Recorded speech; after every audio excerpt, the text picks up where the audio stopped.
morning, fellow Constitutionalists. Welcome to the Thursday edition of the Dan Clements Show, Christian Political Talk Show. This is episode 822. I'm your host, Dan Clements, your constitutional warrior fighting for your right just to be an American.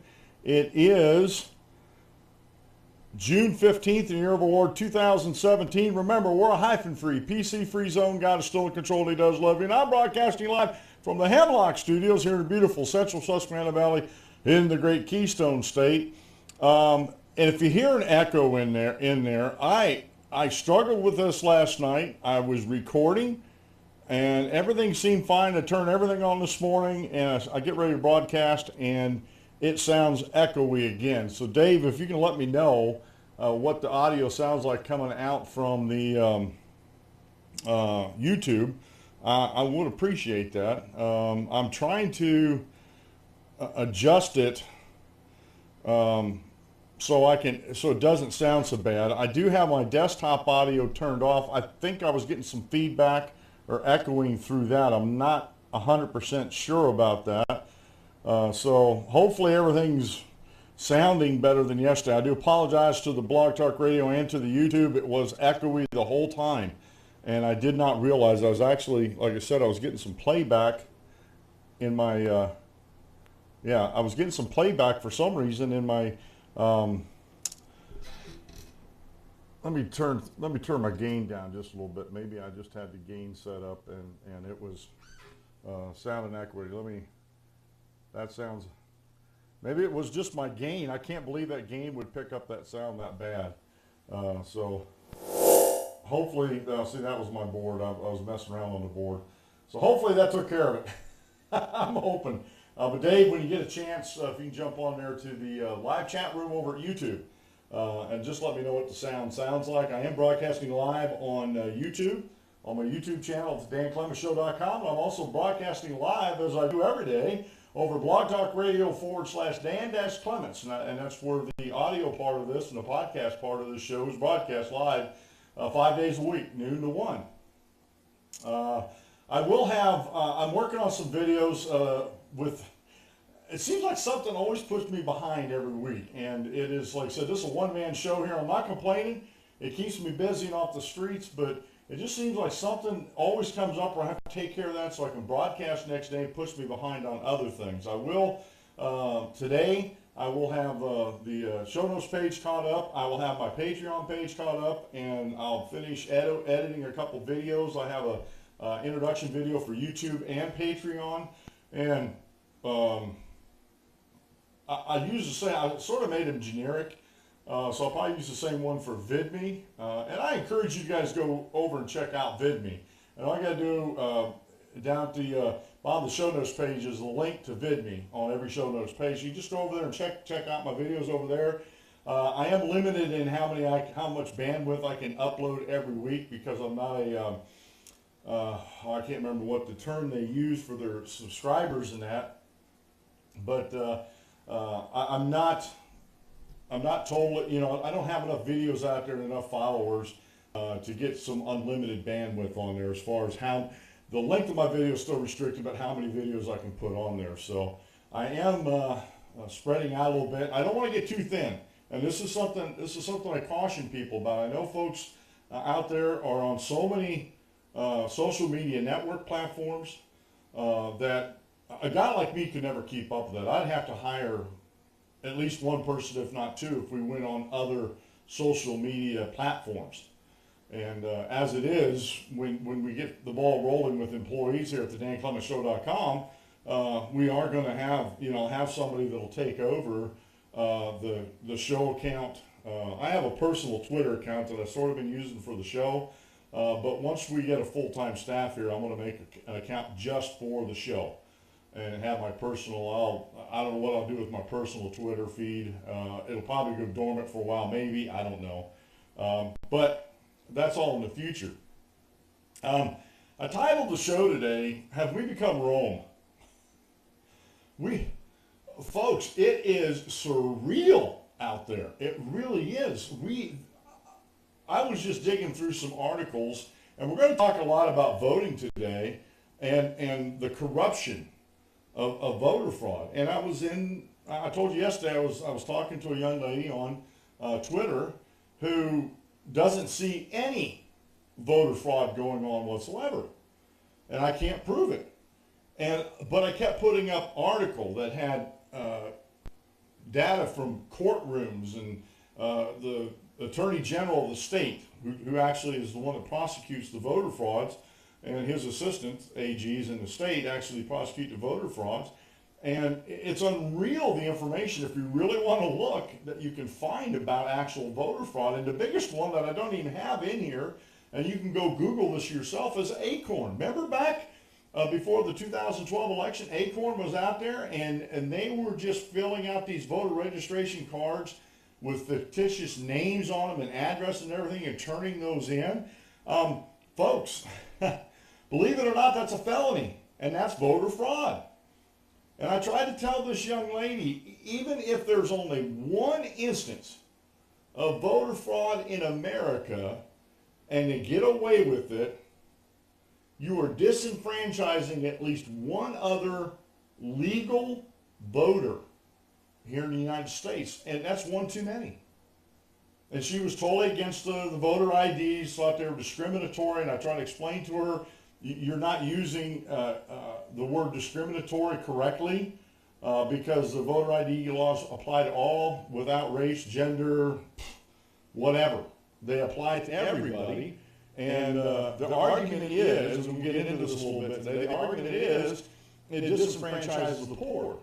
But again, if you look at the voter ID laws, the taxpayer, if you can't afford, just like an attorney on Miranda, when you give your Miranda rights, if you can't afford an attorney, what will be given to you? If you can't afford the few dollars, I think here in Pennsylvania it's like $15. I could be wrong, but I think it is. It's been a while since we got the Anna's ID.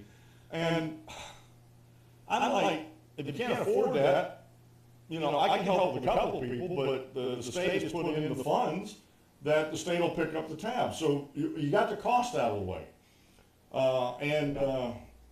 There's other factors that go in with that. So I don't want to get too far afield in that. I want to continue with going on here. And again, I cannot believe this. All right, I just have to, I had everything set up the Rocky Mountain High brands and the Sears label, but for some reason it's not on there. So let's just talk about the official soft drink, or the official drink of the Dan Clemens Show. If you look over my shoulder here, underneath that light, I have a bunch of empty cans, a Rocky Mountain High brand. Matter of fact, in my cup, it's a air jacketed cup with a straw. I got ice and coconut lime energy drink in there. This is the preferred drink, the official drink of the Dan Clemens Show. And it's hemp infused, 100 milligrams per 16-ounce container. They have power drinks. They have protein or energy bars. They have alkaline water that they sell. It's a good brand. Full disclosure, I own stock in them. They're part of my retirement portfolio. So if you want to help the show out, this will help bring the stocks up, and I can use that, to help fund things around here. Check it out. I'm not giving you investment advice. I'm not a financial advisor. I'm just saying you go do your homework. If you think it's a good investment, you invest. If not, no harm, no foul. I just need to tell people, or at least I feel I need to tell people that I own stock in there. Let's see what we're doing. Your back hook, it stopped. I have no idea what's happening. Stopped echo. Okay, I know what's happening, Dave. I had my gain on my microphone up way too high, and I didn't realize that until I heard the record back. So let me, I'm just going to move that down just a little bit and up the volume so I get a good recording volume on there. Okay, I appreciate that, Dave. Okay. So we got that out of the way. Today's daily Bible verse comes from the book of James, chapter 4, verses 13 through 17. Come now, you who say today or tomorrow we will go to such and such a city and spend a year there, buy and sell for profit. Whereas you do not know, and I don't know why that one got back in there. I had a different one on there for today, but okay, we'll repeat this one. Whereas you don't know what will happen tomorrow, for what is your life? It is even a vapor that appears for a little time and then vanishes away. And instead you ought to say, if the Lord wills, we shall live and do this and that. But now you boast in your arrogance. All such boasting is evil. Therefore, to him who knows to do good and does not do it, to him it is sin. And I want to focus in on verse 16. But now you who boast in your arrogance, all such boasting is arrogant. Therefore, to him who knows to do good and does not do it, it is sin. Today's quote meal comes from S.D. Gordon. Jesus was God spelling himself out in language humanity could understand. And if you go in the first chapter of the Gospel of John, Jesus said, I come to explain God more perfectly to you. And the Greek term that was used there was exoge, to explain God more perfectly. And all right, and today's short Bible lesson, it's a good one by Ben Gesselbach, the evil of gluttony and why you may not be guilty of it. And he posted this on the 13th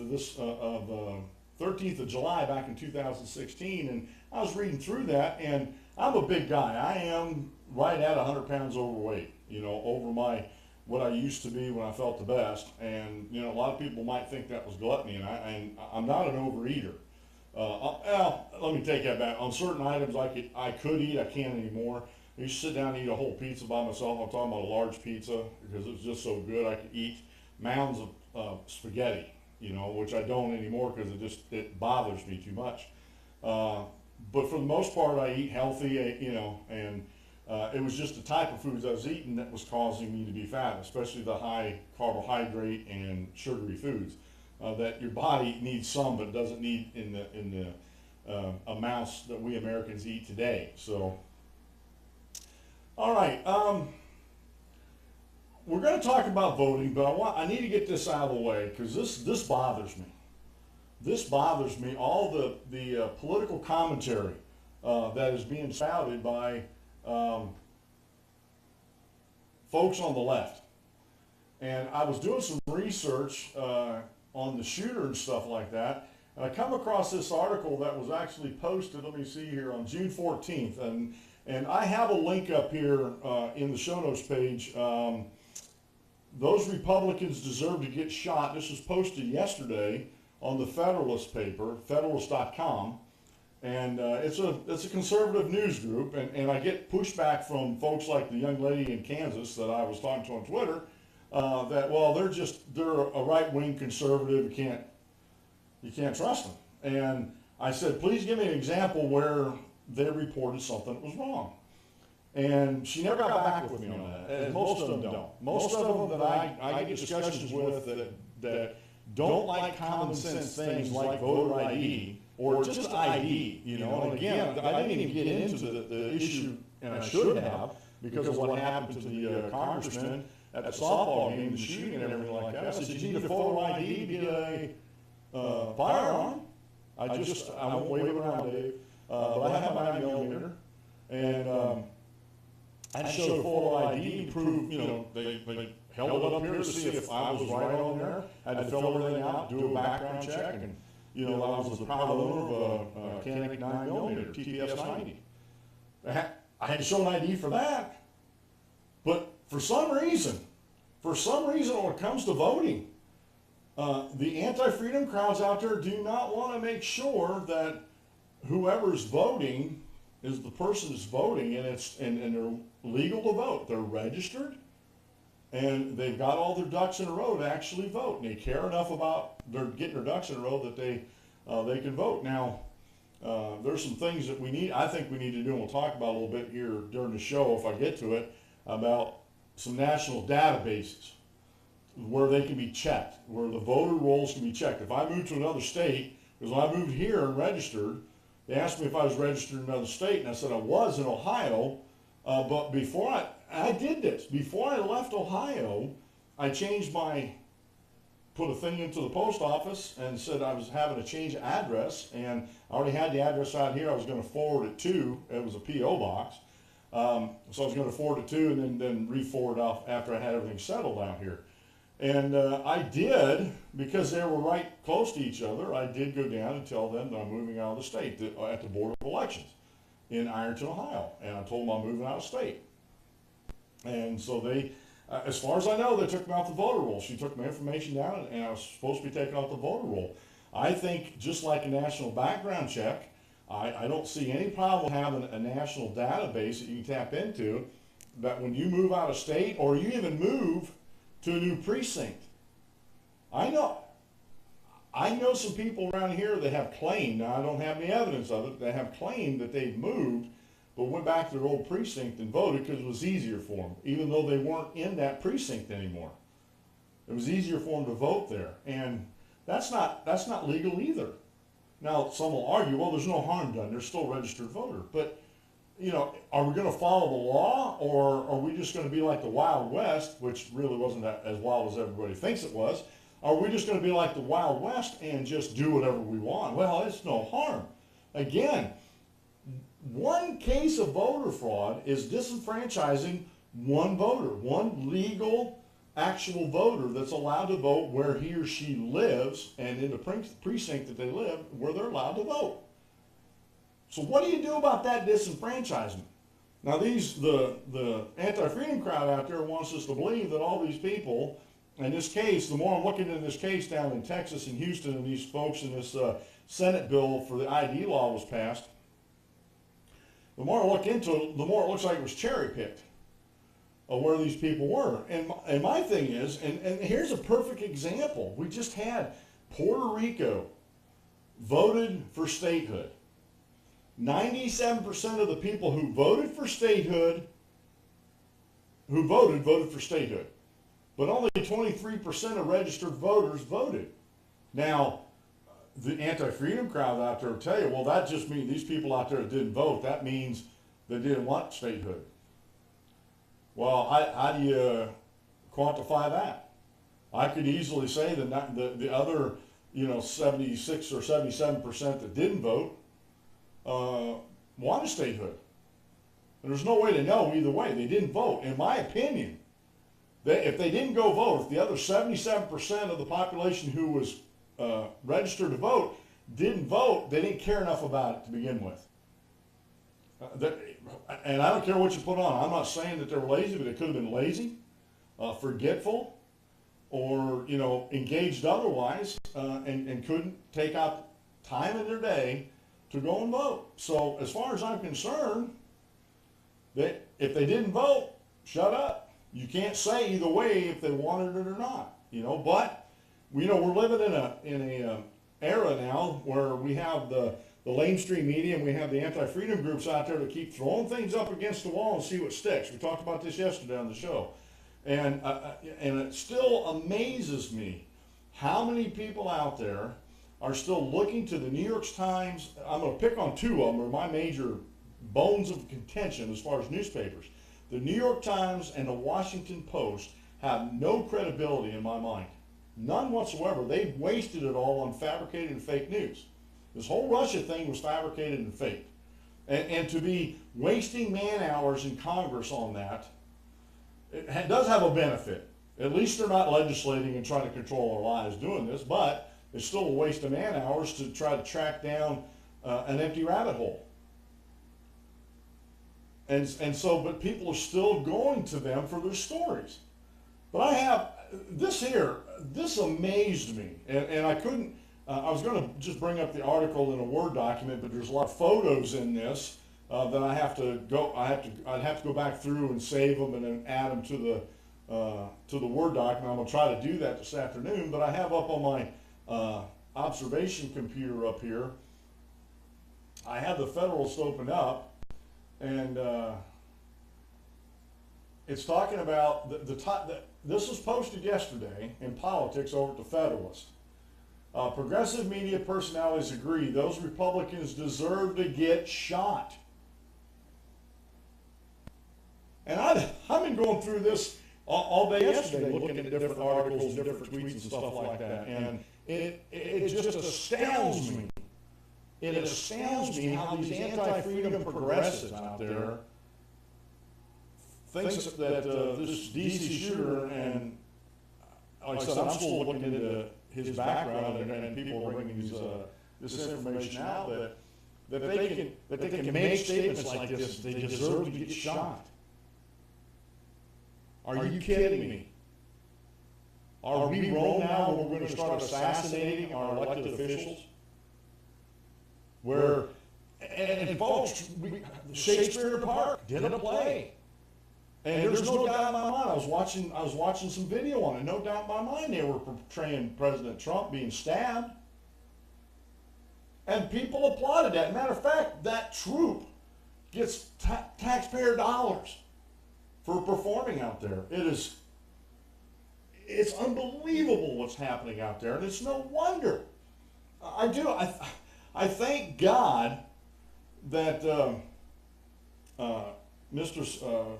Skiles, the majority whip, had some security out there, which is the policy of Congress. If you're in the leadership in either party, you have personal security that goes with you. I'm glad that they did, because if they didn't, it would have been a turkey shoot, because nobody else had any weapons out there. And I'm like, I just can't fathom that. And then to have people, I mean, within minutes of this being reported, you already had the anti-gun, anti-freedom crowds out there crying for more gun control. Has to be gun control. Gun control would not have stopped this nut. It wouldn't have. And this guy, the more they dig into it, the more these conservative websites like the Federals dig into this guy. And I have another story up here about it, but and I'm going to link all these. I'm going to grab all these down. I was researching this one article, and these other ones kept popping up, and I'm like, man, what is happening in our country here? But there's this link is up on the show notes page already, where the Republicans deserve to get shot. It's titled, and you go down through there. The shooter opened fire on congressional Republicans practicing for the annual congressional baseball game at a baseball park in Alexandria, Virginia, Wednesday morning, injuring lawmakers, staff, and law enforcement. It is unclear at this time whether the shooter was killed or is currently in police custody. He's dead. Anyway, in the wake of the shooting, lots of people on the internet lost their minds. Several progressives even went out of their way to suggest that the victims deserve to get shot because they have the wrong views on gun control or Obamacare or Donald Trump. Here are some of the most insane reactions to the congressional baseball shooting so far.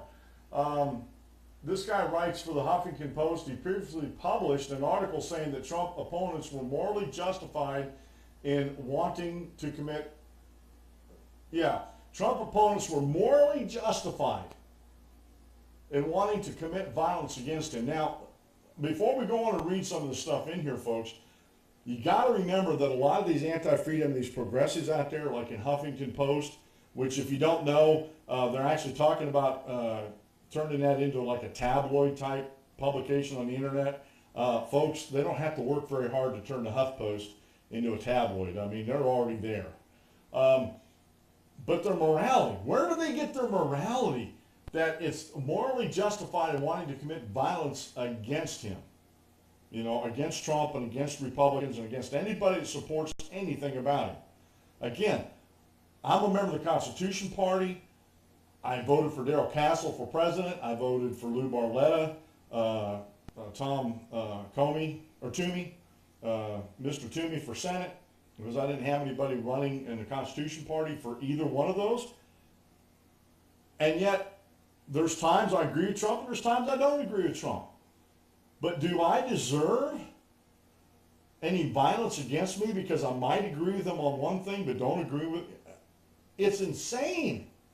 It's insane what's going on out there, folks. But these progressives out there, Jesse Bean, I have this in another article I have saved on here. Jesse Bean, what's more harmful, putting millions already on the margins more at risk via draconian policies, or shooting a racist lawmaker in the hip? Now he's racist, and these videos have been coming out of the woodwork where we have congressmen who are black, people of color, whatever you want to call claiming that not everybody that voted for Trump was racist or white supremacist, but all white supremacists voted for Trump. And, and folks, that's not true. There are, and the KKK is still active in this country, and the KKK is still a militant arm of the Democrat Party. Black Lives Matters is a militant arm of the Democrat Party, and they're just as racist as the KKK. Just as. And I don't agree with none of them. I don't agree with racism. ANTIFA, the ANTIFA movement, the anti-fascist movement, is a militant arm of the Democrat Party. So not all racists, not all white supremacists voted for Donald Trump. That's just a false dichotomy. It's a false idea that they keep putting out there. And guys like this shooter, this DC shooter, buy into this stuff. Buy into this stuff. And this is the problem. I just got in the mail. I'm looking forward to reading it, The Closing of the American Minds. This is the problem. The same thing with this young lady on Twitter. This is the problem in America. Everything is superficial. We don't research to see if someone is telling us the truth or not. Because we have this idea, we have this warped idea of what is critical thinking.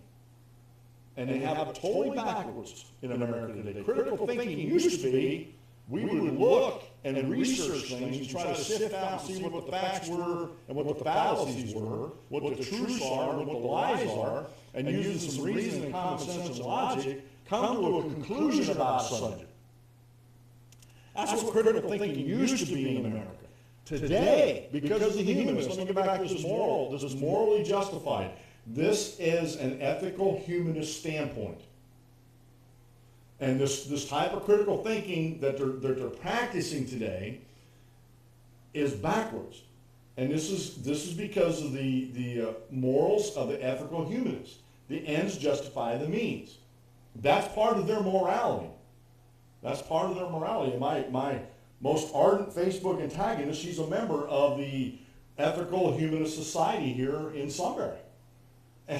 And this thinking here, I don't know why they think this type of critical thinking is even acceptable in polite society, where they have a conclusion. What they do, and this happens, folks, this is a little Bible lesson here. It happens all the time when it comes to the Bible. People go to the Bible with an idea or thought and try to prove it in the Bible. And a lot of times what happens is they have to cherry pick scriptures in order to prove their idea. So they've already had a conclusion. Now they got to go in search of facts. All right? And this is why we have so many denominations out there. That's why, people get mad at me when I talk about the Church of Christ. That members of the Church of Christ are the only ones going to heaven. And people get mad about that. And not a problem, but the problem with the folks that get mad about that is they haven't researched the scriptures. Because if they'd have researched the scriptures, they would see in Ephesians chapter 4 that there's only one church. And if there's only one church, one faith, one hope, one God, one baptism, if there's only one of everything, you better make sure you're part of that one thing. Especially the one baptism, the one faith, and the one hope, and the one body or the one church. You better make sure you are. And the only way you can do that is actually leave all your preconceived ideas behind you when you start reading the Bible. And let the Bible speak and use some basic who, what, when, where, why, and how hermeneutics. Folks, hermeneutics is a big word, but that's exactly what I just said to you. The who, what, why, when, where, and sometimes how is proper hermeneutics of the Bible. And folks, it's proper hermeneutics whenever we see anything, a news item, when we see an event happening before it's live on TV. The who, what, when, where, why, and how answers a lot of questions. But you can't be truthful with those if you've already made up your mind with a conclusion. And that's what's happening in this country, folks. We made up our mind that we have this foregone conclusion that Trump's a bad man and he's evil incarnate. Matter of fact, he makes the devil look good in some people's minds. And so that's the conclusion.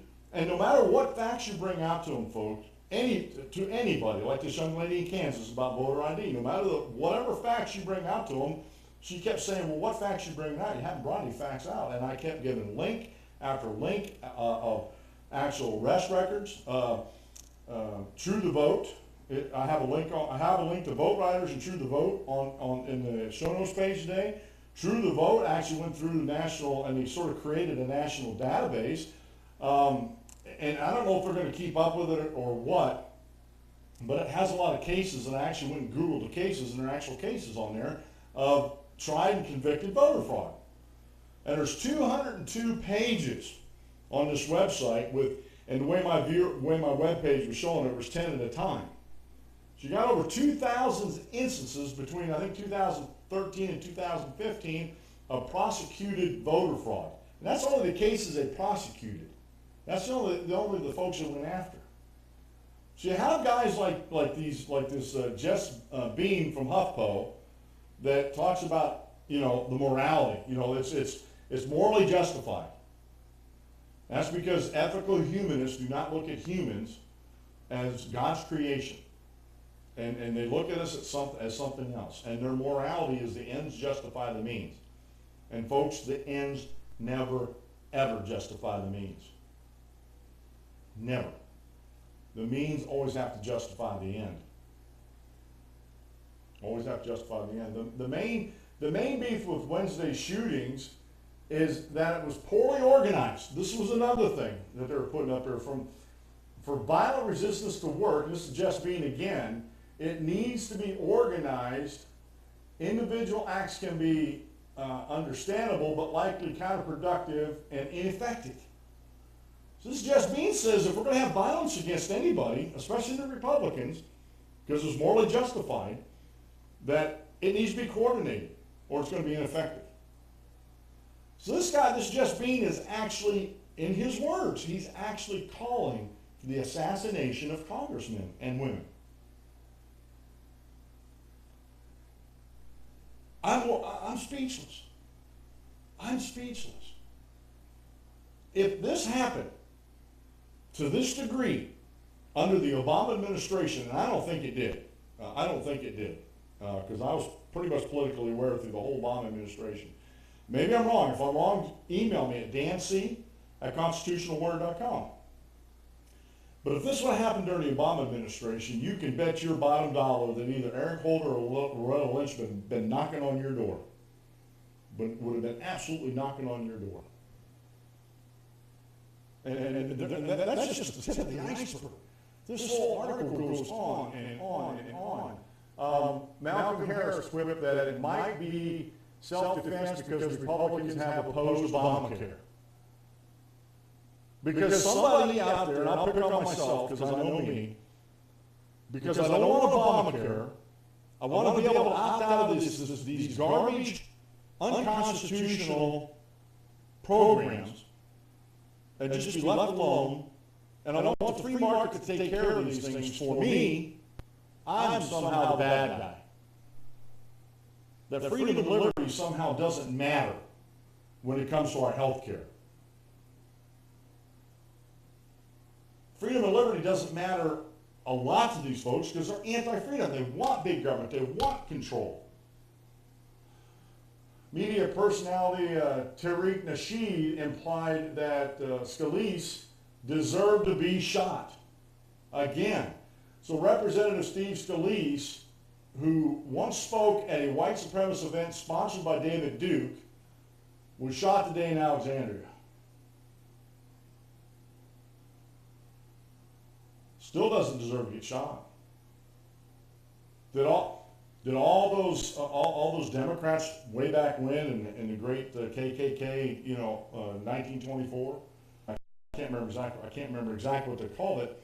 All the Democrats that supported Jim Crow laws and slavery and stuff like that, did they deserve to get shot because of their views? I don't think so.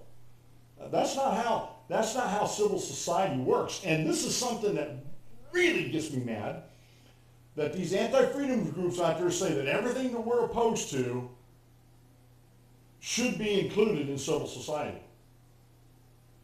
All these, I call them unconstitutional. And again, these anti-freedom groups will not deal with these things on a constitutional level. If you challenge them on it and say, prove to me in the Constitution where the federal government should be allowed to do this, they don't. They don't even go there. They don't even touch it because they know they have no ground to stand on. All they do is they go back and start talking about a humanist morality. They never want to talk about the morality of the law. They never want to talk about the morality of right and wrong. Because in their minds,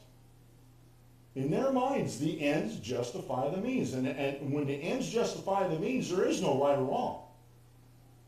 You're perfectly, if the ends justify how you get to those ends, that's a morality in and of itself. It is. Tariq, she said, here's a tweet I made about Representative Scalise 3 years ago.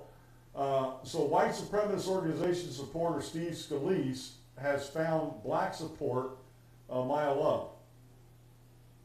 I have to look more into that. The Atlantic's David Frum tweeted out a bunch of lies about Virginia's gun laws. Both state and federal laws require background checks in Virginia. Long guns can't be concealed. And there's no evidence as of yet that the shooter had even a valid concealed carry permit. But he talks about, he says, Virginia, no background checks, no licensing, no registration, no permit required for concealed carry of long guns, open carry long guns and handguns. Just made up stuff, again. And the thing about it is, there are so many people out there that are not going to investigate this stuff for themselves. So they're not going to research it for themselves to see if they're being told the truth or not. And there's other articles in here. Shooter was Bernie brother who joined Terminate Republican Party group. This guy, in his social media, he was all part of these hate groups. All these Terminate Republican Party. You know, and you know what the funny thing is? That these people don't realize. Guys like this shooter, okay? Hodgkinson, James T. Hodgkinson. What guys like this don't realize, what these ethical humanists don't realize, that once the people behind the scenes in their movements actually gain real power and start controlling the masses, these people are going to be the first ones that are taken out because they don't want them working against them. That's the funny thing. And these people don't even see it. They don't even see the cliff that they're heading towards. They don't see the self-destruction that they're bringing upon themselves. Put people in power that all they want is, the people that you put in power, all they want is power and control. And what's going to happen to you? You're expendable. You're disposable. Because they know what you did to get them in power. And if you ever wised up, if you ever actually started thinking about what you just did, then you could be a threat to them. So guess what? They're going to take you out first. And I'm not being a conspiracy theorist here at all. I'm just stating fact here. I have this video that I want to show you. Let me make sure. New York Times blames GOP with both Democrat and Republicans are shot. So it's always the GOP. It's always conservative. It's always the NRA.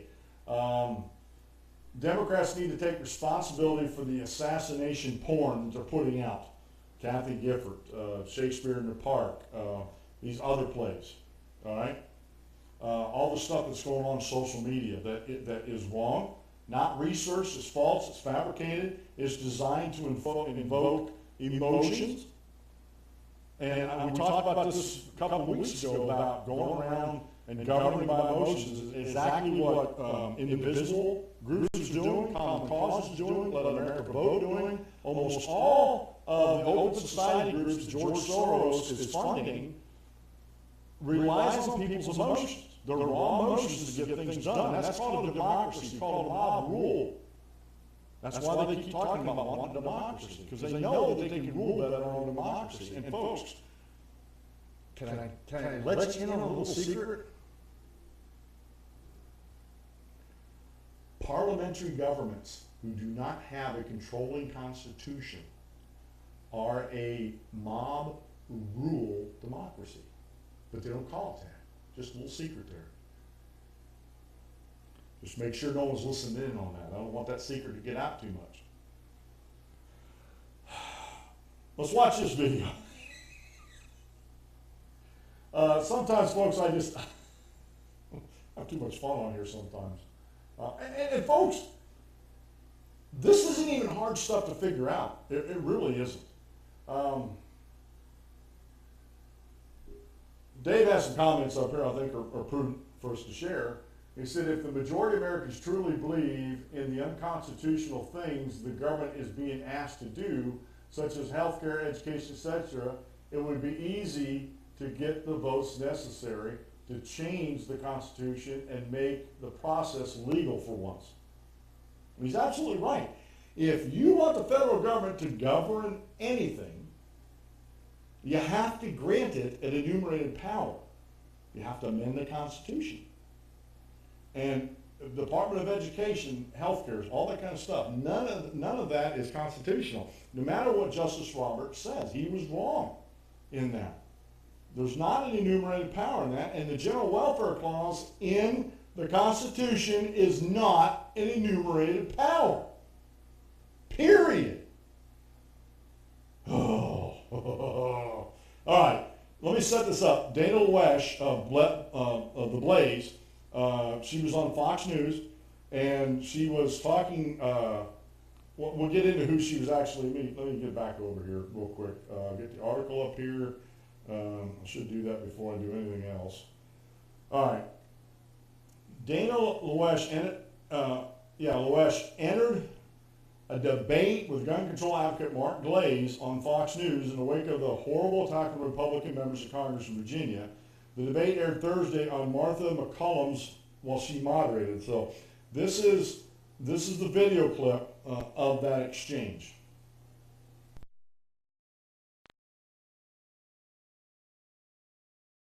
Joining me now, Dana Loesch, host of Dana on Blaze TV and the NRA spokesperson on the congressional baseball shooting. And Mark Glaze is senior advisor to Guns Down and the former executive director of Everytown, the nation's largest gun safety group. So, I mean, you can almost count the minutes after this happened that this discussion would begin about where he got his gun, why he would have that kind of gun, and then, you know, the people who jumped in to stop him, who, thank God, were armed and were on the scene.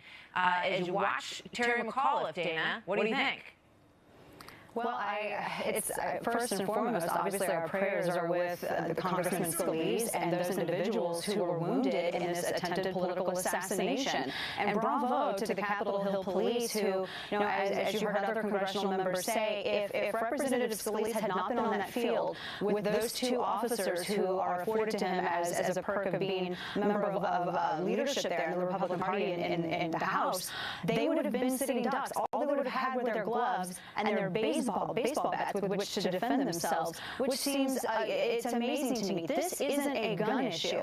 The good guys saved the day. Guns save lives. That's what the story proved. But furthermore, this isn't an issue, Martha, about firearms. This is an issue about rhetoric. Martha, this is an issue about a guy who has been feeding off the poison that has been coming from comedians and Shakespeare plays of assassinating presidents that are playing in the park. This has been coming from vitriolic rhetoric from the DNC chair and from the California Democrat Party who say blank the Republicans, they don't care about you. And individuals like this feed off of this poison. And what's the result? The result is that these 4 individuals, their lives were, or 5 individuals now, they were affected by this, and we could have lost a loyal public servant, husband, and a father. Mark Glaze, your thoughts? Well, politics may have had something to do with what happened today, but for context, in San Francisco today, 4 people were killed at a U.S. Postal Service facility or a UPS facility. Tomorrow, 93 more Americans are going to be killed with guns, and the next day and the next day. And by the way that the people in the United Kingdom do politics makes it look like patty cake here in America. But we have 25 times the gun murder rate of people in every other Western country, and the reason is we will give guns to just about anybody. We have to address that. Dana, what do you say to that? The laws in Virginia are fairly loose in terms of needing a permit to carry a gun. Is that, and I know you don't think that's a legitimate argument, so tell us why. No, I would obviously have to disagree with those statements. And first off, I think it's kind of silly to compare us to the UK, specifically because they also classify crimes differently. We can get into the weeds all day on that, and I welcome any, all, and all debate on that, and I'll be there anytime, anywhere. But with that point, what happened in San Francisco is also awful, but I want to point out that the CDC report commissioned by former President Obama in 2013 just proved what we all knew, is that defensive gun use by law-abiding Americans, Martha, greatly outweighs criminal abuses. I definitely don't want anyone to be made a sitting duck just because the only argument is that a criminal may abuse something that they have every right to possess. Guns save lives, and guns saved the lives in Alexandria. We heard from Brad Wenstrup, who said that he felt like he was in Iraq without his gun out there on that. Hold on, Dana. And I also want to put up a quote from Steve Scalise, who spoke out back in 2012 on gun control after the Gabby Giffords incident. He said, gun control won't stop bad people from doing bad things. Rather, it will only hurt people who play by the rules. That's from Steve Scalise himself. Mark, final comment. Yeah, last year, and just about every year in America, we have somewhere around 32,000 gun murders, and we have about 214 justifiable homicides. Everybody sort of knows that there's a public health epidemic around guns, and we throw out this claim that what's the number for how many people's lives are saved by someone who steps in with a gun?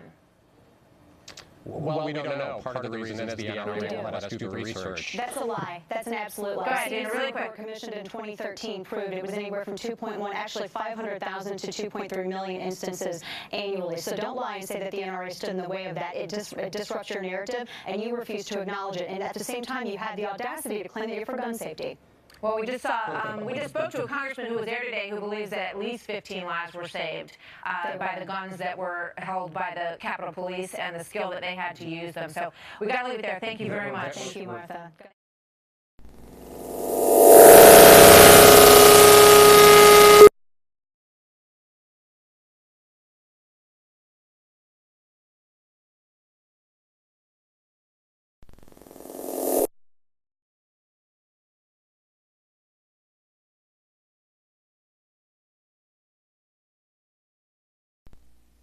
I do apologize for that sound coming over there.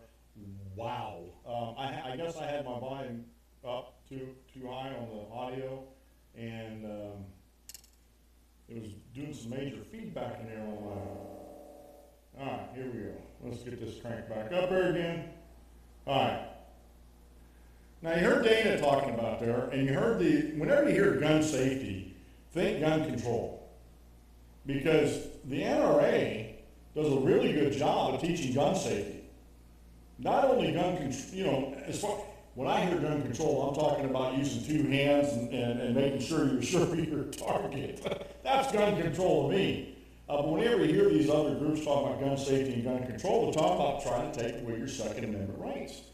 And the problem with that, the problem with these folks trying to take away your Second Amendment rights, if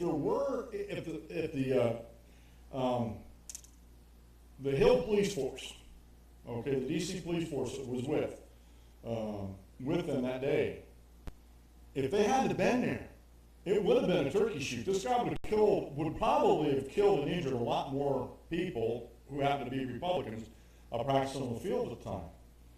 And the narrative of the anti-gun crowds out there is about the guns in the hands of criminals. And folks, this is not cliche, this is truth, this is just bedrock truth that you can take to the bank with. Criminals don't care about laws. That's why they're criminals. Criminals don't give a hoot about laws. And so what makes you think, if you put all these laws in the book where these people can't have the weapons, that the criminals aren't still going to have the weapons? And that number that gentleman talked about, on there. Let me bring this article back up here again. That Mark Glaze talked about with all the deaths. They don't take out, now see, because it ruins their narrative. They don't take out all of the gang violence in America. They don't. They add those all in, which is okay for the total number of gun deaths, but then you got to break it down. And when you take out all the gang violence, we have some of the least gun violence in the world, especially by legal gun owners. We obey the law. We're not going to go out there and shoot people because we politically disagree with them. Conservatives are not going to go out and have plays that portray the killing of a president or condone something like this. If this would have happened to a Democrat congressman, do you think the conservative blogosphere, Twitter sphere, Facebook sphere, whatever, would be saying these things, that all these Democrat congressmen, they deserve that? No, I'll tell you exactly what would be happening. You see a lot of people saying my prayers go out to him. If the guy wasn't caught, let's catch him and let's prosecute to the fullest extent of the law. Luckily, this Hoskinson, the shooter, he was shot there. I love how they say alleged shooter. The guy was caught red-handed by these guys and shot dead. Okay. Again, the narrative that they want to put out there. Let's get back to the votes a little bit. There is a group out there, and I try to explain to this young lady, and I try to stay in the teaching mode all the time. So I stay in the teaching mode. I'm less apt to get angry and lash out at folks. I really am. She was saying, well, people just can't get to go get, some people don't have a ride, so they can't get there. And I've offered people in my area, I put it out on Facebook and everything years ago, that if you need help getting a photo ID for voting, email me or call me. I didn't put my phone number out. I said, you look me up in the phone book. Anyway, I put that offer out there. But there's a group out there, votewriters.org, that you can go down to the website, click on your state, and find out how to get a voter ID. And if you need a ride, they'll get you in contact with somebody that will get you over there and help you do the paperwork so you can get your voter ID. And then they go a step further. If you need help getting to the poll voting, we'll help you. But that wasn't good enough for her. I said, there's a private organization that cares enough about your right to vote, which there's an argument about that, whether it's a right or a privilege. And I think it's both. I think it's one of these situations where it's not, and I look at it, and the reason why I say right and a privilege is because I think it's a duty. I think it's a duty of all Americans to vote, to control those government offices. And if you don't vote, you're not exercising your sovereign control over the government. Plain and simple. So they have this organization out there called Vote Writers. And I showed it to her, and she blew it off. Well, that may not help these people down there. How do you know? How do you know? And that might be some good investigation to do here, about that Texas, what happened in Texas. Give those folks a call out there and see what's going on. I have other articles we're not going to be able to get to. There's a really good PDF, Alien Invasion in Virginia, and it's put out by the publicinterestlegal.org. And I think their whole name's In the Public Interest. And their synopsis on that was fantastic, where they're talking about how many illegal aliens. And we're talking about, right now, and this was coinciding with this article, 1,000 illegal voters in 8 Virginia localities. This was posted last October 2016, when this was at the height of the presidential election, just before the presidential election. More than 1,000 aliens and residents who are not U.S. citizens have been free to vote illegally in Virginia. The bombshell disclosure was made in a report released by the Virginia Voters Alliance based on findings from the Public Interest Legal Foundation. The problem is most certainly exponentially worse because we have no data regarding aliens on the registration rolls for the other 125 Virginia localities. This is just one locality, 1,000. Okay, young lady from Kansas. There's nothing to see here. There's no voter fraud going on here. Okay? Virginia. Okay, that's just one of them. Pennsylvania.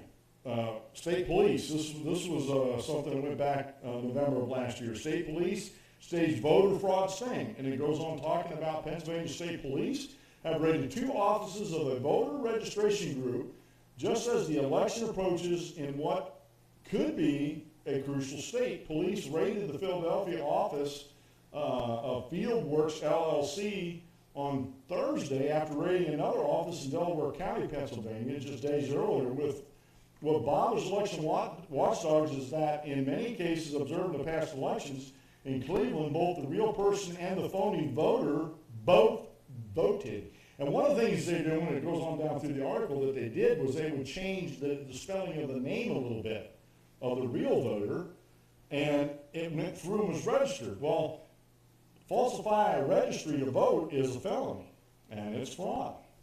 And a company like this has been 2 different instances. State troopers, and I'm just sticking with Pennsylvania, has done this. There's another article by Alexander Warren in USA Politics Today talking about massive voter fraud discovered in Pennsylvania. And he puts out the numbers. You know, who voted for, how many people voted for Trump, Hillary, and then the Senate races. And those numbers didn't jive at all. And so he's claiming voter fraud. I think that's something that can be investigated a little bit further down the line. And finally, over in the Daily Wire, and I had this on yesterday's show notes. I have it on today's show notes also, too. We're coming down to the end of the show here. Yep, there's voter fraud, and here it is. And from Democrats, this is by Hank Barron over at the Daily Wire. Now, this is Ben Shapiro's news service that he has out. There sure as heck is voter fraud, and it's coming from Democrats. In Indiana, 11 temporary canvassers and their supervisor, Holiday Burke, all of whom were working, and folks, I'm sorry, this was posted on June 13th of this year, okay? Were arrested for submitting fraudulent voter registration applications before the 2016 election, according to the Associated Press. Parent Majority USA, which manages the group, has links to the Democrat Party, including former President Bill Clinton and former Senator Harry Reid. As AP reported last August, Hendricks County flagged roughly 12 registrations as suspicious, prompting an investigation which expanded from Hendricks County to over 56 counties in the state. That's in Indiana, folks. And again, nothing to see here. Move along. These are not the rollouts you're looking for. Move along. This is not the voter fraud you're looking for. Move along. And this is. Voter registration fraud is still voter fraud. These people want to put a narrow, well, if they were caught at the polls and they weren't voting correctly, that's voter fraud. And if you look at the actual definition in the Federal Elections Commission, voter fraud encompasses a lot of things, from registrations to actually fraudulently casting a ballot.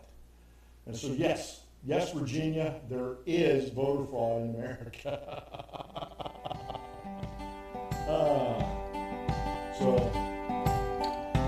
All right, folks, that's the music, that's the show. Remember to come back tomorrow and you will all play. And we'll be talking about my sweetheart Lori tomorrow's birthday. So hopefully we wish her a happy birthday. I'll take her out for a few more days. All that good stuff, folks. It's been the Dan Clemens Show. I'm your host, Dan Clemens, your Constitution Warrior General. If you ain't nothing, you hit it every time. Have a great rest of the day, and God bless, folks, and we'll see you tomorrow at that meeting.